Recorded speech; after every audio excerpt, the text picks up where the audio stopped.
Every single day, you take roughly 20,000 breaths. Yeah, it's a lot when you actually count it out. Right, and the air travels down your trachea, it branches into your lungs, oxygenates your blood, and just flows right back out. It's essentially the ultimate background process. You never even have to give it a single conscious thought. Exactly. Your Yeah. body manages this whole pneumatic system flawlessly. Well, it is the absolute baseline of human existence. I mean, as long as that pathway remains open, the rhythm just sustains itself. But then you have these incredibly fragile moments where that pathway is it's compromised. Yeah, and not by a disease or a failing organ either. Right. It's usually by a sudden, purely mechanical error, like a piece of food or maybe a small object gets lodged in exactly the wrong place. And in a fraction of a second, that automatic background process becomes literally the only thing that matters in the entire world. It's terrifying. And that is exactly what we are looking at today. Welcome to the Deep Dive. We are taking you into the StarGuard Elite Basic Life Support Guide. All right, we're going to reverse engineer a truly terrifying scenario, which is severe choking in adults and children. Because our mission for you today, as the listener, is mental rehearsal. We want to take a chaotic, panic-inducing emergency and basically break it down. Yeah, break it down into a clear, manageable sequence of actions. So if you are ever in that room when the airway gets blocked, you know the exact mechanics of what to do when seconds literally count. Because when you read through the StarGuard protocol, you immediately realize this isn't, just about vague ideas of helping someone. No, not at all. There is zero fluff here. Right. Every single word represents a specific dynamic physical intervention. You're relying on leverage, gravity, and pneumatic pressure to forcefully expel an object. And I gotta say, it looks nothing like the pop culture version of choking first aid. Oh, you mean the Hollywood version? Exactly. In movies, a hero always just rushes up from behind, grabs the person, does one big upward squeeze, the food goes flying across the room, and everyone claps. Yeah, reality is a bit more complicated than that. Way more complicated. The reality outlined in the source material is this alternating system of strikes and thrusts, and it shifts completely depending on the physical state of the person. You don't just grab them. You actually have to start by diagnosing the severity of the blockage, right? Without even touching them yet. Okay, let's unpack this. Because before any physical intervention begins, you have to confirm what is actually happening. We're at step 1, which is assess and alert. Right. You have to act as a diagnostician for just a few seconds. And the very first action the protocol demands is to ask the person directly, are you choking?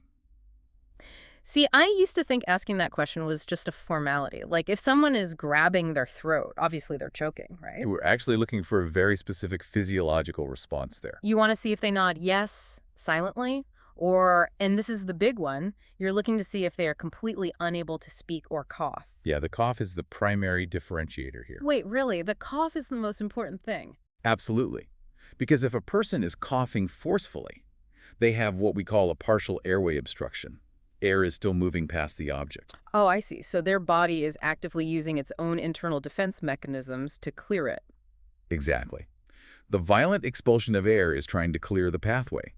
In that scenario, their biological system is doing exactly what it evolved to do. So what's your role then? Just watch. The best thing you can do is stand by and encourage them to keep coughing. Let their body work. Right, because if you intervene while they are coughing, like if you start hitting them on the back or grabbing them, you actually risk disrupting their own effective mechanics. Yes, you could easily jolt that object further down the trachea. So you could take a partial blockage and wedge it completely shut. You could inadvertently create the exact emergency you're trying to prevent. So asking, are you choking, is your essential diagnostic tool. Got it. If they answer you with words or if they are coughing loudly, you just monitor them. But if they just clutch their throat, if they nod silently, or if they're totally mute and unable to force a single sound out, that means the valve is completely sealed. It's like a suddenly frozen engine. Nothing is moving in or out. The inability to even cough is the ultimate red flag here. That sudden silence is terrifying.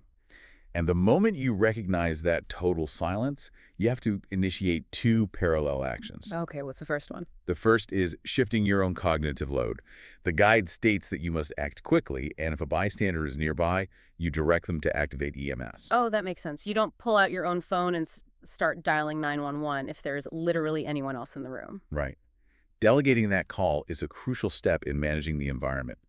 By pointing to someone else and assigning them the task of getting paramedics on the way, you free yourself. You free yourself to focus 100% of your physical and mental energy on the person suffocating right in front of you. Exactly. From the moment you confirm that severe blockage, you essentially have to become their temporary respiratory system. Which brings us to the actual physical intervention. And this is where the whole Hollywood myth gets completely shattered. Yeah, grab and squeeze is not the answer. Once you've confirmed they can't breathe and someone is calling for help, your immediate response is not to wrap your arms around their stomach from behind. No, the source actually requires a very specific physical shift downward. You actually have to move alongside them and force a specific postural shift. The mechanics here are highly deliberate. You position yourself next to the person. You reach under their arm to place one hand across their chest. Okay, hand on the chest. And then you physically bend them over at the waist. So I want to push back on that for a second. Why go through the trouble of bending them over at the waist first? Why not just start striking their back immediately? Well, instinct tells you to just start helping them while they're standing up straight. Right, but it comes down to gravity, doesn't it? It reminds me of trying to get a stuck coin out of a vacuum tube. Yeah, it's a great analogy, actually. Like, if you tried to dislodge an object while a person is perfectly vertical, you tip the pipe downward so gravity works with your force, not against it. You can hit a horizontal pipe all day and the coin just bounces. What's fascinating here is that if they suddenly gasp while standing upright, their diaphragm drops, and the object could fall even deeper into the lungs. Oh, wow, that's terrifying. But the moment you tip that pipe downward, when you bend them over at the waist, you point the exit toward the floor. You're angling the airway so that any movement of the object is a movement toward the mouth. That makes total sense. And that hand placement you mentioned, the one on the chest, that seems equally critical to the physics of what comes next. Oh, it absolutely is. Reaching under their arm and placing your hand flat on their chest creates a structural anchor. Because you are about to deliver blunt force trauma to their back. Exactly. If you don't brace their chest, the energy of your strike isn't going to go into their airway. It's just going to push their entire body forward. And they are already panicked and oxygen deprived, so they're super unstable. Right. If you hit them without bracing them, you will likely just knock them face first into the ground. So the hand on the chest absorbs the forward momentum of the blow. Yes. It ensures that the kinetic energy you are generating goes exactly where it needs to go, into the chest cavity. The protocol specifically calls for 5 back blows, delivered with the heel of the hand, targeted directly between the shoulder blades. And using the heel of the hand is vital. You aren't just giving them a stiff, open-handed slap on the back. Right. A slap disperses the energy across the surface area of the skin. It stings, but it doesn't really penetrate. You need a structural shockwave. By using the hard bone at the base of your palm, you're trying to create a sudden, sharp spike in pressure. A spike in pressure within the chest cavity to basically jolt the obstruction loose. You deliver exactly 5 of these targeted, heavy strikes between the shoulder blades. But the protocol is built on the reality that gravity and blunt force won't always be enough, right? Unfortunately, no. Sometimes the object is wedged too tightly. So if you complete those 5 back blows and the airway is still completely sealed the silence continues, what then? You have to rapidly abandon that strategy and escalate to the next mechanical advantage, the upward shift. Here is where it gets really interesting. You completely change the angle of attack. You shift from working behind their back with gravity to working from underneath the lungs with pneumatic pressure. The guide instructs you to have the person stand upright. You move directly behind them or, kneel if it's a child. Right, and you prepare for abdominal thrusts. But again, the precision here is what really stands out to me. You don't just grab them around the middle and squeeze. Well, you have to physically reach around and locate their navel with your finger. You aren't just blindly grabbing their stomach. In a high-stress, terrifying scenario where adrenaline is just flooding your system, finding the navel forces you to anchor yourself to biological reality. Locating the navel first is like finding a geographical landmark before planting a flag. You need that anchor. It is a mandatory geographical landmark. If you skip finding it and just guess where to squeeze, the consequences could be disastrous. Like if you are too high, you're pushing against the hard cage of the ribs, right? Exactly, which does nothing to compress the lungs and might actually fracture a bone. And if you're too low, you're just pressing into soft intestines. Ouch. So finding the belly button guarantees you are positioned in the specific soft tissue of the abdomen right below the lungs. Once you have that anchor point, you make a fist with your other hand. You place the thumb side of that fist against the person's abdomen. Okay, so just above the finger that's on their navel and well below the rib cage. Right. Then you grasp that fist with your opposite hand. I would assume you use the thumb side of the fist rather than the flat knuckles because you need a sharper focal point. Yes. Flat knuckles would distribute the force too broadly. The thumb side creates a rigid point to drive the pressure upward. It concentrates the kinetic energy into a smaller surface area, maximizing the internal impact. The physical motion required is an inward and upward thrust. You are thrusting forcefully into the abdomen and scooping up. I picture it like squeezing the bottom of a toothpaste tube to pop the cap off. That's a great visual. The diaphragm sits just below the lungs. Right. So when you drive your fist inward and upward, you are violently forcing that diaphragm up into the chest cavity. You're basically compressing the lungs from the bottom, using whatever air is trapped below the blockage as a pneumatic battering ram to blow the object out. You are manually turning their lungs into a bellows. You deliver 5 of these quick, aggressive upward thrusts. But the guide makes it very clear that you don't just try the sequence once and give up. No, it introduces a grueling cycle. You alternate 5 back blows, and if that fails, you deliver 5 abdominal thrusts. Then you go right back to the back blows. You alternate this 5 and 5 system constantly until the blockage clears. Think about the stamina that requires. You are wrestling with an adult who is terrified, possibly thrashing around, and rapidly weakening. It is an ongoing alternating rhythm. You have to bend them over, brace them, strike them 5 times. Then stand them up, find the navel, and perform 5 deep upward thrusts. Then bend them over again. You're locked into a continuous loop of physical intervention. You are constantly switching between utilizing gravity from the back to utilizing air pressure from below. And you don't just try once. You keep fighting until the outcome changes. You maintain this exhausting rhythm until the object is cleared, or, well, the worst case happens. Right, until their brain is so starved of oxygen that their muscles give out and they become unresponsive. Which forces you to navigate an entirely new phase of the emergency. If the situation degrades from active choking to unresponsiveness, it requires a total shift in strategy. If the person loses consciousness, the 5 and 5 cycle of back blows and standing thrusts is officially over. Because you cannot safely or effectively perform those maneuvers on a limp body. Right. The entire structural dynamic has collapsed. Exactly. So you have to shift your strategy to the ground. The guide instructs you to carefully lower the person to the floor, face up. Okay. And if you were alone and hadn't activated EMS yet, this is the absolute final moment to do so. Yes. From there, you immediately begin 30 chest compressions. Now, this looks visually identical to standard CPR, but the goal at this specific second is entirely different, isn't it? It is. In standard CPR for cardiac arrest, you're compressing the chest to manually squeeze the heart and circulate oxygenated blood. But in an active choking scenario where the airway is still occluded, your compressions serve a pneumatic purpose. You are using your body weight to forcefully crush the entire chest cavity. You're basically attempting to create a massive spike in internal pressure that might finally blow the object out of the trachea. Right. You are delivering 30 deep, hard compressions right on the center of the sternum. And then the protocol introduces a step completely unique to choking. After the compressions, you have to look inside their mouth. But the instructions are very explicit here. They state, look for an object after each set of compressions. Remove any visible object. So what does this all mean for the responder in the heat of the moment? The text explicitly says remove any visible object. The word visible is the absolute linchpin of that instruction. It requires immense restraint from the responder. Because the instinct is to just shove your fingers down their throat and try to dig the food out, right? But it makes me think of fishing in muddy water. Yeah, if you reach in blind, you risk pushing the hook deeper. Exactly.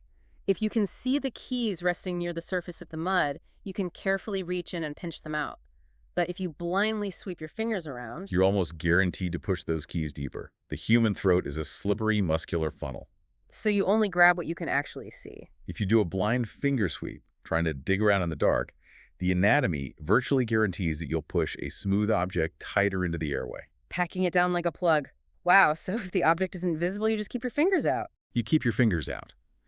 If we connect this to the bigger picture, the protocol has shifted from trying to expel the object from behind to a rigorous cycle on the ground. Right. If the airway isn't clearly open, you move immediately to the next step, attempting to ventilate the lungs. The guide says to open the airway.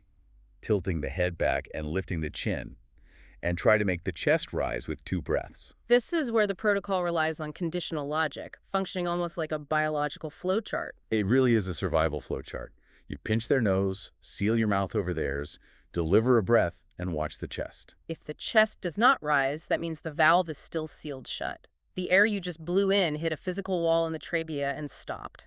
And the flowchart dictates exactly what you do next. The goal is getting the chest to rise.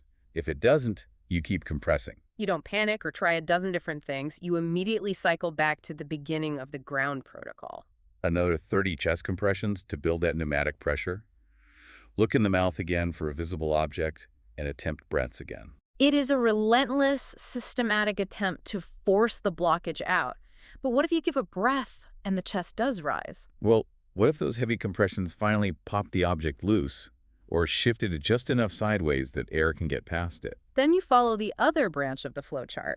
The text states that if the breaths go in, you quickly check for an obvious pulse. Right. Check the pulse and continue care based on those findings. Because at that moment, the primary choking emergency has essentially been resolved, but you are now dealing with the physiological aftermath. The airway is finally open, the pipe is unplugged, but the person is still completely unconscious on the floor. So you transition seamlessly from an airway obstruction protocol back into standard basic life support. If you check their pulse and their heart has stopped from the trauma, you immediately begin full CPR to circulate blood. And if they have a pulse but still aren't breathing on their own, you provide rescue breathing. You basically sustain their vital functions until the paramedics walk through the door. It is an incredibly intense physical sequence of events. It really is. Let's take a breath and recap this journey of the deep dive for you, the listener. Good idea. We started by diagnosing that silent red flag, the total inability to cough, and recognizing the immediate need to delegate the 911 call. Then we explored the structural physics of the initial response, bending the person over to let gravity work for you, creating an anchor by bracing their chest. Utilizing that 5 and 5 cycle, 5 targeted back blows between the shoulder blades, and then shifting the angle of attack. Finding the navel and using the thumb side of the fist to deliver inward and upward abdominal thrusts. Using the lungs as a pneumatic bellows. And we talked about knowing exactly how to pivot to compressions and breaths if the person becomes unresponsive. Right. Lowering them to the ground, pivoting to 30 heavy chest compressions, visually checking the mouth without ever doing a blind sweep. Digesting this StarGuard Elite BLS source text today doesn't just give you trivia, it gives you a mental blueprint. Yes, it bypasses the confusion that freezes most bystanders. By knowing these specific mechanics, like bracing the chest or finding the navel, you can bypass panic and step right into action. And that reality brings up a profound psychological element to leave you with, something to just mull over. Yeah, think about the massive boundary a bystander has to cross to execute this blueprint. You are moving from a casual observer standing in a restaurant or your kitchen to suddenly and forcefully committing an act of physical violence to save someone. You are striking an adult's spine with the heel of your hand. You are driving your fist deep into their abdomen. You are potentially crushing their chest on the floor. It is an intimate, aggressive, terrifying shift in reality. So the final thought to mull over is this. How do you mentally prepare yourself right now, today, to step across that boundary? Right. How do you condition your mind to accept that level of physical intervention? So that the moment the room goes completely silent, you don't hesitate. You simply begin.